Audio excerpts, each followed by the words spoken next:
So with the Season 3 release of ABI on Steam comes the new titanium case, the 3x3, and I'm here to help you guys get it. All right, so the new season has been out for like 3 or 4 days now, and I already got the new titanium case, so I'm here to help you guys and just tell you guys what I did and how I got it already. It took me about 28 hours of playing to get it. And yeah, yes, I know I have no life. Luckily, Twitch is my job. By the way, that's in the description. So anyways, let's get straight into it. This video shouldn't be too long because these missions are very straightforward. If you're struggling with the location of a mission, all you have to do is when you're in raid on that map, go to your missions tab, click on the raid that you are or on the mission you're trying to do, and then click location while in there. And it will take you right to it on the map. You right click it and it will lead you right there. So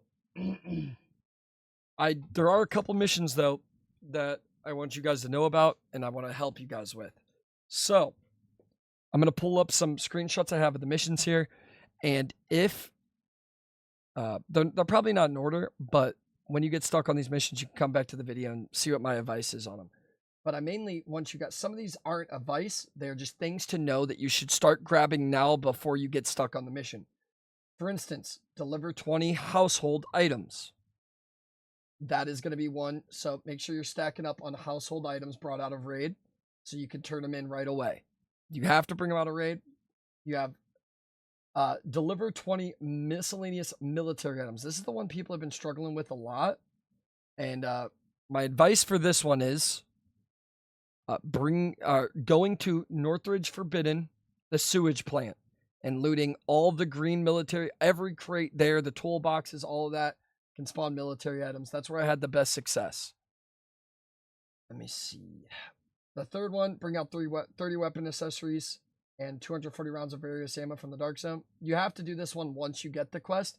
This one is very easy. I did this one on Lockdown Armory. You just strip scav guns. Anything counts as a weapon part, and then you just take scav ammo. Doesn't need to be good ammo. Just has to be ammo. And literally everything counts as a weapon part. Like the iron sight, the cheapest parts of the gun that you can strip count as weapon parts. You can do that in one raid easily. Building items is another thing you're going to need. 30 building items and 30 flammables. If I believe that should be all for the things because the next are Armory and the Northridge. All right, so you guys are going to need 20 miscellaneous military items, 30 flammables, 30 building items, and 20 household items. I don't believe I'm missing any. But if I am, I apologize. But I think that is all of the deliveries you guys are going to have to do. So I just wanted you guys to know that and know what items you should be saving and how to get them, mainly for the military items. Honestly, in general, Northridge is just kind of the best for all of them, in my opinion, just looting around Northridge. But sewage plant for the military items is where I easily had the best success. Next, we could talk about this Northridge and Armory raid. Oops. All right, so in Armory, I found the best success for the 10 purple or better military items. You would think, why not just Northridge again? You have to do it on Armory. I did it in Lockdown. I hit all the safes and looted all of inside, and then I went outside and looted the outside of the map and killed whoever, if there were real players. So the thing about Lockdown, unfortunately, there's not real players sometimes. So yeah, and then for the 10, oops, I pulled up the same photo twice. For the 10 or better miscellaneous tools in Northridge, I just rushed the hotel and looted all the safes. You get a lot of like purples out of safes that happen to be tools. So that was what I did for that. The next thing I want to talk about is the things you will get caught up on are hunting the bosses. You have to hunt Fred. You have to hunt Fred. You have to kill 2 bosses on farm. You do not have to kill Ajax and Hecate. You could kill either one of them twice. You just have to kill 2 of the bosses on farm. And then you have to kill Doss on Valley. So next I'm going to show y'all where they spawn and what I was doing personally. So for Fred, which is Northridge, we'll talk about him first. he can spawn in building D on the first floor or the second floor. He'll be like over here up in this bar, or sometimes right here, or he'll just be on the first floor anywhere around there. And then he could be up on the third floor up here by this bar, is where he could spawn for the hotel. He can also spawn at sewage plant, cable car, and camping services. You guys see the map here, very, very, very split.